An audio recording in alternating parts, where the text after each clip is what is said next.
Hi, everyone. If you missed today's in-person lesson, this is a quick rundown of what we covered. Basically, we're wrapping up systems of equations, and there are three special cases that we haven't necessarily formally talked about unless you had done some of the challenge problems. So we're going to discuss infinite, no solutions, and substitution-style word problems. So to start off, this first one saying solve for the point of intersection. You'll see that it's set up for substitution because I see y is equal to something. And so right there, that should clue you in that I should be substituting for y. And from there, we can leave our blank.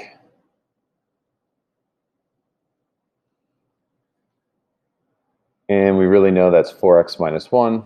And so if we distribute, we're going to see this becomes 12x minus 3 minus 12x equals negative 3. And as you're looking at this, you might realize what's about to happen. So remember, I have my two sides, and I can simplify this because I have a 12x and a minus 12x. But if you notice, 12x minus 12x is really going to be 0x. Or in other words, I end up with just negative 3 equals negative 3. Well, I can't solve for x because I lost my variable. And so the question becomes, what does this right here mean? And what it means is I actually have infinite solutions. And so I'm going to break this down into a couple pieces. First thing is to have infinite solutions. Let us take a look at the graph here. And so graphing those equations, you'll notice that they're actually the same line. And if two lines are on top of each other, that means every point on both lines are points of intersection. And so that's why we have infinite solutions. But to go back to what it looks like solving, two things have to be true to have infinite solutions. First off, we have to lose the variable. And so in this case, we lost our variable. There was nothing left to solve for. Second, the remaining numbers must be equal. And in this case, we see that negative 3 equals negative 3, which is always true. And so now I can say with confidence that I have infinite solutions. All right. Now, let's take a look at this one here.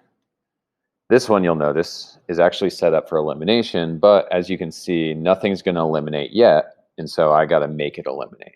And when I look at 2x and negative 7x, it looks like if I think about 14, that's a common multiple between 2 and 7. So that's going to mean I'm multiplying the top by 7, and I'm multiplying the bottom by 2. The result is going to be this top equation is now 14x minus 56y equals 98. And this bottom one is going to become negative 14x plus 56y equals 40. And now if you think about elimination, once again, some of you might realize what's about to happen. When I add these two things together, I get 0x plus 0y equals 138. But that means I eliminated both of my variables, meaning I don't have any left. And so I get 0 is equal to 138. Well, I guarantee that that's not true, because how can 0 be the same thing as 138?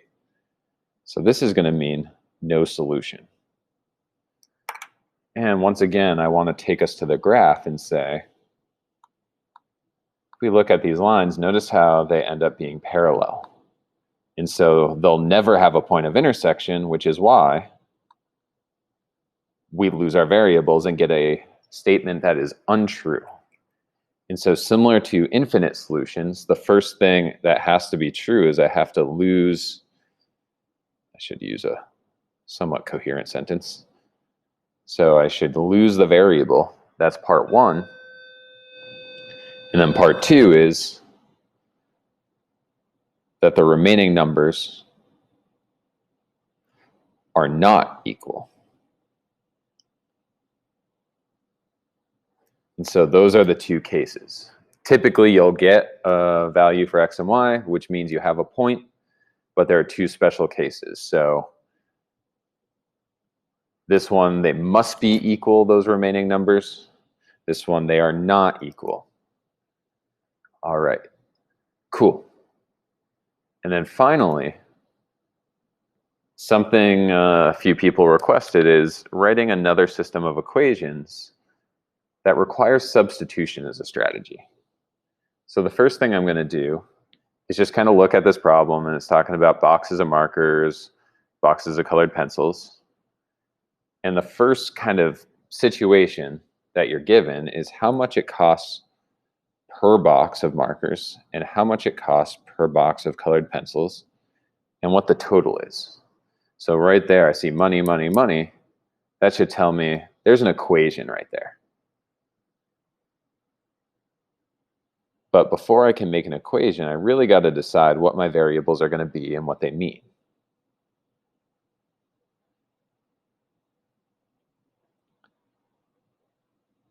So for my purposes, I'm going to say that x is number of marker boxes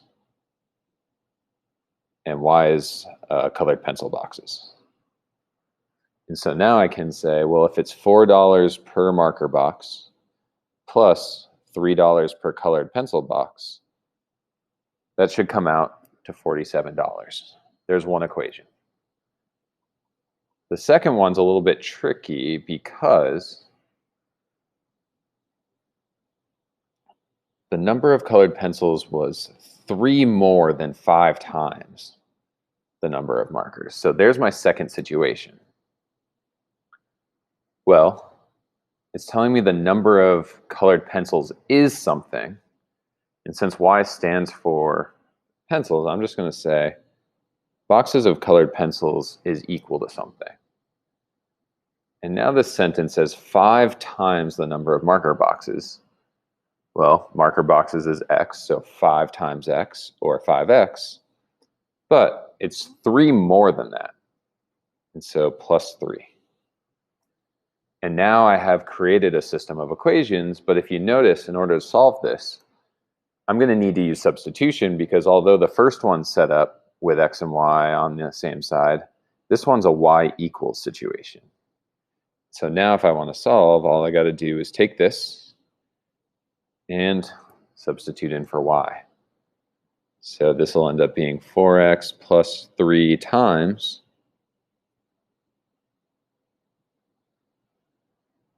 we'll get 5x plus 3.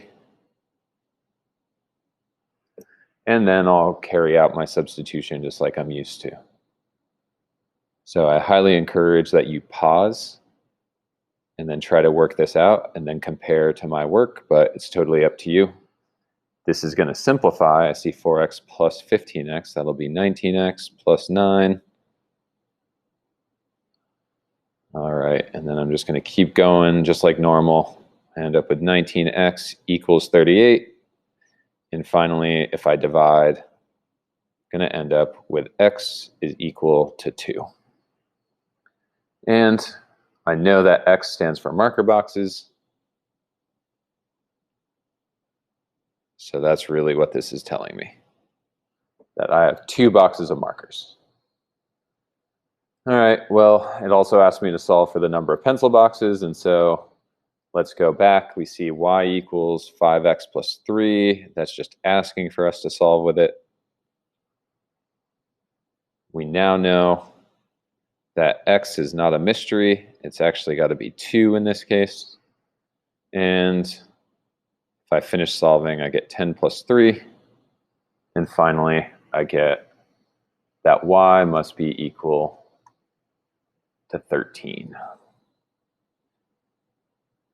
And so more specifically, those are colored pencils, which I can spell. All right, and there you have it. And if you wanted to go back, you could just say, oh, if I put 2 and 13 in here, 4 times 2 is 8, 3 times 13 is 39, and 8 plus 39 would be 47. It totally checks out. So at this point, you should already see that there is a portfolio in Google Classroom. Take a look. It's based on everything we've done on systems of equations up to this point. And you have today to work on it. Tomorrow, you technically have the weekend. And then Monday, I'll start doing conferences. How those conferences are structured will all be dependent upon whether we're back in person or if we're still remote. So I'll be in touch. Otherwise, good luck, and let me know if you have any questions.